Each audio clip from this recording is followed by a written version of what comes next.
Hello and welcome back to the second episode of Health Matters, where we collect authentic, accurate, and accessible information with the help of our experts. Today, we are in conversation with Dr. Manisha Singh, a pain and palliative care physician who also started her NGO Atmaja to fulfill her vision of serving patients suffering from cancer and also grant them the right of death with dignity. It's very important for us to know about palliative care, especially during this kind of pandemic situation, as it improves overall wellness, including physical, emotional, spiritual, and social well being. And what better way to educate ourselves than hearing it from Dr. Manisha, who has been completely invested in this field for the past 20 years? So, hi, ma'am. My first question to you is, what is palliative care and why is it required? In books we'll get lot many definitions of palliative care which are very academic. In a very simple term, I'd like to tell you palliative care is taking care of a patient whenever a chronic or a life-limiting illness is diagnosed. So it doesn't mean, there's a very big myth that palliative care means like you don't have any cure now and only the palliative care will take care of you. Palliative care starts with the diagnosis of any chronic ailment, maybe cancer, maybe stroke, maybe dementia, Alzheimer's, anything. Even in kids with congenital abnormalities, it starts with diagnosis. Till your curative treatment is there, palliative care takes care of all your side effects of those treatment, maybe surgery, radiotherapy, chemotherapy, anything, and we support you till your curative stage is there. Once you're cured, well and good, it's very fine. What we want, the patient gets cured. But if despite all the medical and advanced technology, disease is not curable, then comes the stage where palliative care enters into the second phase, where we take part in the care of the patient and their family and any caregivers, friends, kids in the family, and patient is treated as a whole, not a single patient. Like apart from treating his physical symptoms, we take care of all his needs regarding social, psychological, and spiritual pain also, till the end of his life. My passion lies where the end of life stage comes. Now, you can imagine a patient, he knows his diagnosis, he knows his prognosis, he knows his life is very limited, maybe to few weeks or days or months. So, what goes inside him, like what will happen to my family once I die? Who will take care of my kids? What will be the financial liabilities they will be facing? And on top of it, he knows that he is going to die. The depression, anxiety, this is also transmitted to the family, to the caregivers. So in palliative care, we, like apart from this, he's also having all the symptoms of his incurable disease, like he's having either breathlessness, he's having continuous vomiting, severe pain he's facing. So we take part of this symptoms by medications, and other thing we do by counseling. Counseling goes very, very far in this field whenever the patient or a caregivers are concerned. Even communication is very essential. Like a time comes when we know that this disease is not curable, then comes the time when we have to break this news to the patient and to the relatives. They like, listen, now we can't do anything about it, but then there is a way to tell them. We can't just go and bluntly tell them, nah, we can't do anything and you are going to die. So communication also forms the very main part of palliative care. And then this continues till the end of life. End of life means like when you know the patient is going to die, he has very few days left. But then I strongly believe that good death is right of every living human being on this planet. By good death, I mean it should be pain-free, it should be peaceful, and he should die with dignity at his choice of place. Either if he wants in home, 90% of patient wants to die at home. So it should be the his choice where he wants, with whom he wants, family is counseled, and then he should go peacefully. Because as the saying goes that end journey to the destination should be as beautiful as the beginning. So I firmly believe going into the last stage of life and death should be a beautiful experience, and that defines a good death. So here palliative care but still doesn't end here, because it continues with the bereavement also. After the patient is gone, the family is counseled, bereaved, and even till 1 year, we take follow up of the patients and their kids, how they are doing. And if they want any help regarding anything like social help, financial help, even finding work for them, sponsoring kids for education, till they're settled, at least 1 year the counseling goes, and then the palliative care for that patient stops. So this is in brief what palliative care is all about, and it should be the basic human health right as other right to health we have. Palliative care should be integrated with all the other mainstream health so that it reaches to everybody. Moving on to my next question, in a country like India, where healthcare infrastructure is at a lower level, how prudent is it to provide palliative care?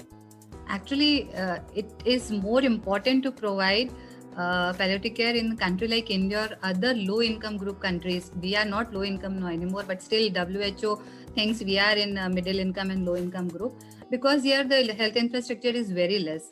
Now, the patient, once he is declared non-curable as a disease, so then there's no need of all the investigations, all the procedures to be done on this patient.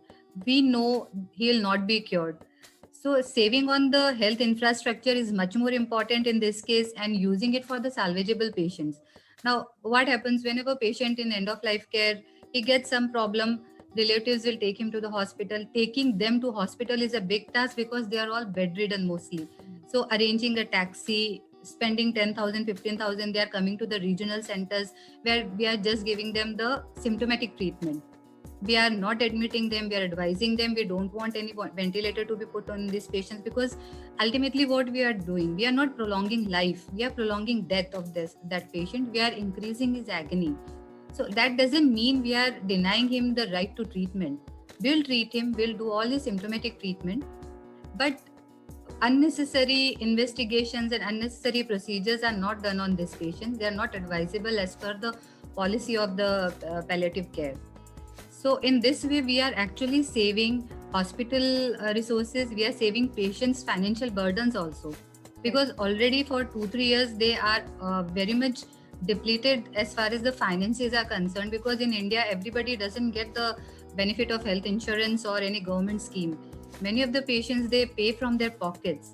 So when the patient goes, actually everything is gone with the patient of these families. That's bare minimum is left for them to survive. So in this case, with Indian infrastructure, health infrastructure, I think it's prudent actually to have palliative care at the start, at the primary healthcare level only, so that the unnecessary spending of patient and even healthcare resources can be spared. Right. So if we compare India to the world, where does India actually stand in palliative care, and how can we create awareness about it? Recently, there's a World Hospice and Palliative Care Association. It maps the palliative care services all over the world, and it mapped around in 198 countries.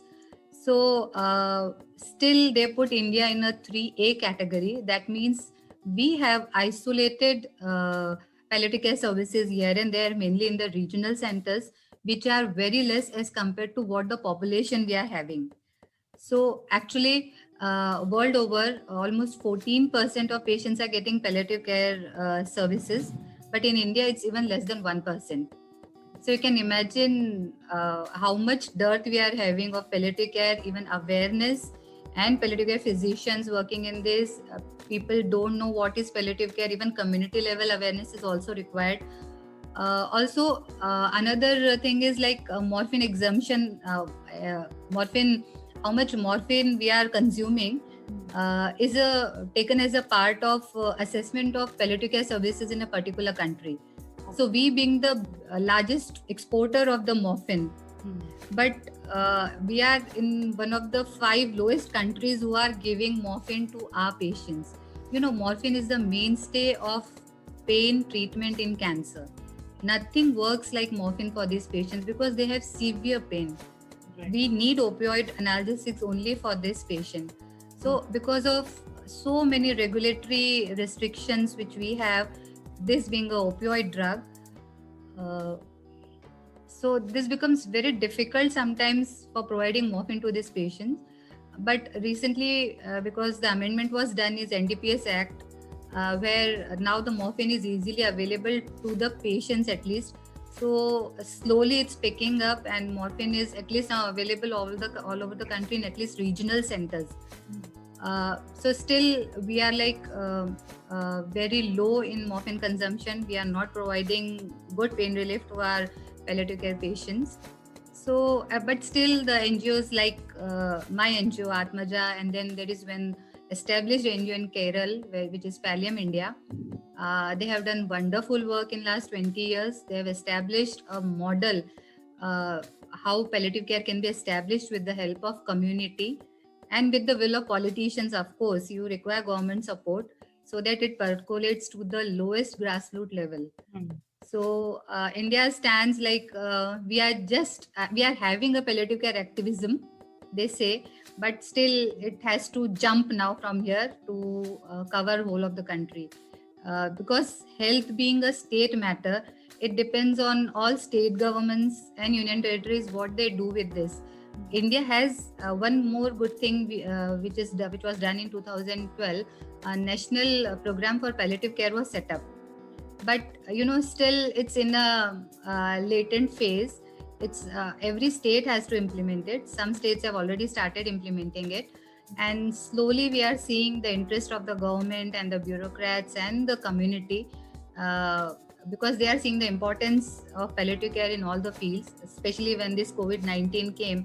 In West, COVID-19, when the patients were not treatable, they were referred to palliative care only. So they were given palliative care so that their end is not, they don't suffer in the end stages. So now in India also slowly we are picking up, and I hope the work of support groups, NGOs, and with the government policies will make it someday. Yeah, but I also have one more question is palliative care actually feasible for the majority of the Indian population? And if not, then how can we make it more affordable? Palliative care is feasible for most of the Indian population because we have so big workforce as far as doctors are concerned. The only thing is even physicians and nurses, they are not aware of what is this palliative care. So if we have started uh, making the availability of opioid very easy, okay, we have started so many awareness programs, but if the bridge between these two, that is the physicians and the nurses, if they are not aware, then it becomes very difficult to reach it to the grassroots level. To reach the palliative care to every Indian, it's very essential that we educate and train our undergraduate medical students also and nurses also, so that they are sensitized towards the problem and how we can solve, and what is the advantage of palliative care for the family and for the physician also. So here lies the thing that we have to create awareness. Lot many awareness lectures are required. We have to train our doctors and nurses, and also along with this, the community level awareness is very much required. Like in Kerala, they adopted a NPPC network, palliative care network they have formed, where the community is involved. The volunteers are also trained from that community only. They identify the cancer patients, and then they go and they serve them, and one team which monitors the treatment. So this way, when the community is involved, the sustainability of the project goes. Right. So well, it increases, like we can sustain it because the community is involved. Otherwise it's very difficult from a regional center for a team to go in a particular village and treat and again come back. So these are the things where we have to really work on. And if government is helpful, it will take hardly 6 months to set the things at a community level or a primary healthcare level. Right. So digging deep into the government and the support group part, what role do they play to encourage the palliative care? The most difficult part which I am finding while doing all these activities is funding. So government can help us fund these activities. Like on coming Sunday, I'm conducting a cervical cancer screening camp. I'll be doing pap smear. I'll be getting, because cervical cancer is a curable cancer and a preventable thing. if even I detect a single patient via this pap smear screening, I'm saving that family and the whole generation of that family. Right. So while doing this, I'm not getting any support from anyone. So it's all our fund which we are using, but still we are doing this because this is very essential. This is an essential part of palliative care also, that we screen and we prevent the disease. So uh, this way we are helping patients also. Another thing is we are providing home care services. Home care service, like in a remote village, if a patient is there who is bedridden, who is not able to come to a regional center for the treatment, we go to their home. We provide all the symptomatic management. We have a team of counselors also who counsel the patients, caregivers, and there are a lot many things that goes on in the family. Once you start counseling, you will understand how difficult it is to cope with a bedridden patient. And sometimes, even the kids are involved. When kids have a cancer, it becomes more difficult when we talk to the parents. The depression, the guilt, the inability to do anything for the kid when the kid is suffering in pain, it really melts your heart that you want to do something. And when this thing we do, we collect data and we are trying to push it to the government, so that at least there is an Indian Association of Palliative Care who is collecting all this data, and this data can then be given to government, so that at least government comes out of its slumber and acts on it, so that something can be done to these patients. I have a child who is bedridden because of cancer of bone. He cannot move. He has big bed sores, which is very painful, and he keeps on sending me text messages. He doesn't know what will happen to him. He still has hope that he pleads me, I don't want to die. Please do something. I'm having pain. I'm having stomach ache. So when you hear voice of this kid and you know what is going to happen, you really feel you need to do something about this case, because I can't go to his place. He lives in another city. So I'm just advising him on phone. But going there, meeting him, meeting his family will totally change the uh, what to say, the feel they will have towards the treatment. Yeah. So, but this is not possible every time to go for a team. So training the people from their own community so that they can go and help them, counsel them, it goes a big way. And there we need the help of the government, the support groups, advocacy, and implementation of policies. Everything goes hand in hand as far as palliative care is concerned. Thank you for sharing your experience and your knowledge about this topic. I think this topic is really important, and there is so much, we have so much information about everything else, but this is one thing that even I didn't know so much about.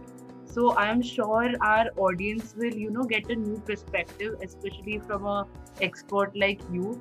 And let's hope that we create more awareness and more programs and schemes are launched towards this. Actually, awareness is needed. Too much of awareness is needed.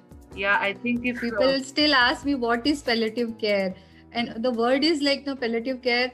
Everybody thinks that once you go to a palliative care, like you don't have anything now, you are going to die. That's a big myth. Palliative care is there to support even during curative stages of disease also. Right. And it doesn't mean once you are referred to a palliative care department, that means world has ended for you now and nothing is left. In fact, when patient during their curative treatment, they come to us, compliance of the treatment is increases. Like if he is getting radiotherapy and if he is having vomiting because of it, or he is having all mouth ulcers because of it, we treat them preemptively also. We start some medicines, we give them those medicines so that they continue with their treatment. Otherwise, they leave that treatment. Right. So with palliative care, even the survival is also increased, and even the compliance for the ongoing treatment also increases. Right. I think enabling some conversations will actually, help and get people to look at palliative care in a different sense. And we at Health Sarthi would like to thank you for doing that. And thank you. I think at least we are doing something for awareness. Hi guys, I hope you enjoyed this discussion. Let us know by liking and sharing the video. Also, if you have any healthcare related questions, list them in the comments below. Don't forget to subscribe and ring the bell icon so that you are notified every time we upload a new video. For more information on healthcare and wellness, check out our website www.healthsarthi.com.